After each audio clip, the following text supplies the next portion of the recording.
Episode की शुरुआत में तकाशी की दादी वन इंच प्रिंस के बारे में यानी कि हमारी यामी के बारे में कुछ ज्यादा ही सीरियस हो चुकी थी। अब उन्हें लग रहा था कि वन इंच प्रिंस फिर से उनके पास आएगी और इसलिए वे काफी सारे कपड़ों को सिल रही थी जो कि उसके साइज के थे।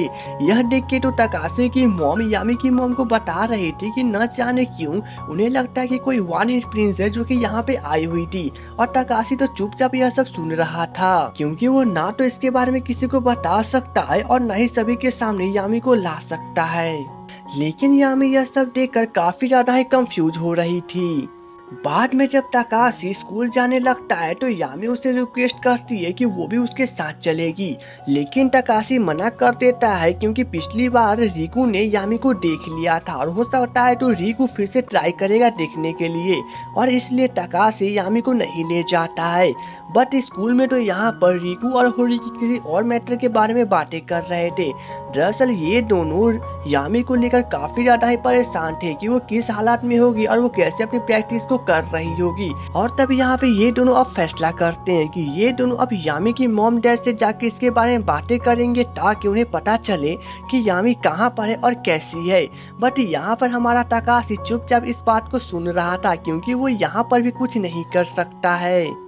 लेकिन इधर टीचर वन इंच प्रिंस के बारे में किसी किताब को ढूंढ रही थी, लेकिन टीचर से पहले ही रिकू उसे ढूंढ लेता है। अब टीचर के पूछने पर रिकू उन्हें बताता है कि वो बस ऐसे ही इस बुक को पढ़ने के बारे में सोच रहा था। लेकिन रिकू इस बुक को अब टीचर को दे देता है और कहता है कि जब आप इस बुक को पढ़ लेंगे तब आप मुझे इसे वापस लौटा दीजिएगा। इधर तकाशी यामी के साथ चैटिंग करने पे लगा हुआ था, जहाँ पे तो यामी कुदूक कुदूक कर उसे मैसेज का रिप्लाई दे रही थी।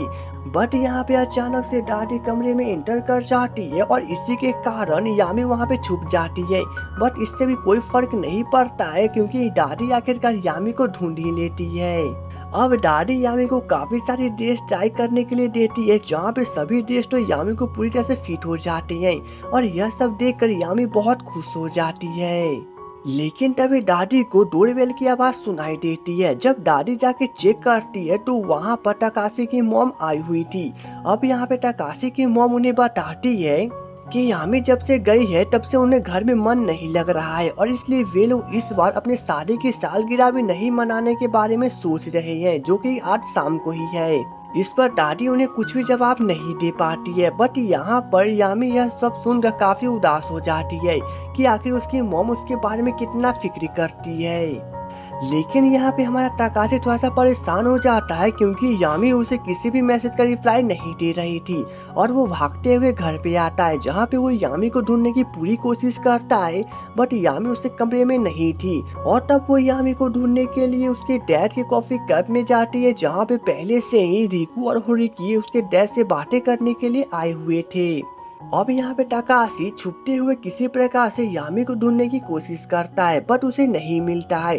और तब तकाशी को याद आता है कि शायद कहीं उसकी दादी ने तो यामी को नहीं ढूंढ लिया हो। लेकिन यहाँ पे रिकू और होरिकी अभी भी यामी को लेकर काफी ज्यादा परेशान थे क्योंकि वे किसी प्रकार से यामी को ढूंढना चाहती थी। इधर तकाशी जब दोबारा घर पे पहुँचता है तो वो दादी को यामी के साथ बातें करते हुए देखता है। अब मौका देखते ही तकाशी यामी को वापस कमरे में चलने के लिए कहता है, बट यामी कहती है कि उसे इतने सारे ड्रेस को देखने के बाद बहुत ज्यादा ही मजा आ रहा है। बाद में जब तकाशी अपने कमरे में जाता है तो यामी की बहन अचानक से उसे मिलने चली आती है और वो उसे कहने लगती है कि जब मैं लास्ट टाइम यहाँ पे आई थी तो मैंने तुम्हारे टैब में यामी के नाम से एक ईमेल देखा था और मुझे पता है कि तुम जानते हो कि यामी कहाँ पर है।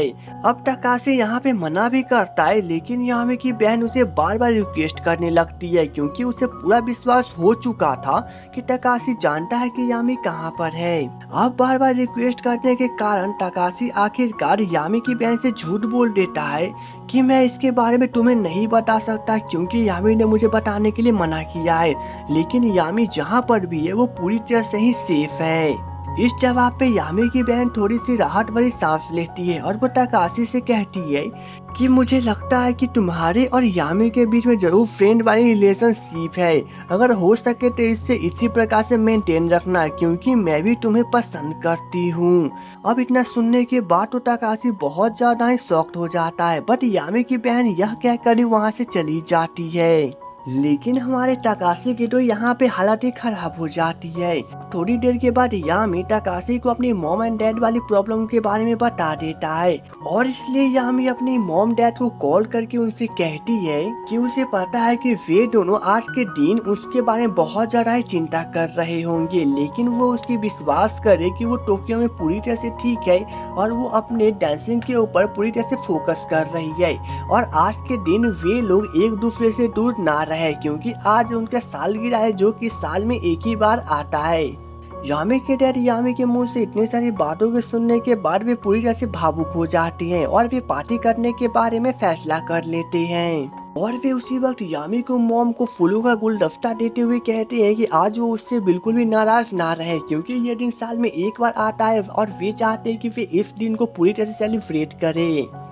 जिसके बाद क्या था, अब इन दोनों के बीच में सभी मैटर फिर से फिक्स हो जाती है। अब शाम को यामी की बहन तकाशी को भी बुला के लेके चली आती है जहाँ पे ये लोग मिलकर अब फोटो खींचने वाले थे और यहाँ पे फोटो खींचने के दौरान हमारी यामी भी जेब में से बाहर निकल कर सभी के सामने चीज कहती है और इसके साथ एक फोटो खिंचा जाता है। बाद में जब तकाशी स्टडी कर रहा था तो यामी चांद को देखने के बाद फिर से एक्साइटेड हो जाती है और इसलिए वो फिर से बालकनी में जाकर वहीं पे डांसिंग शुरू कर देती है।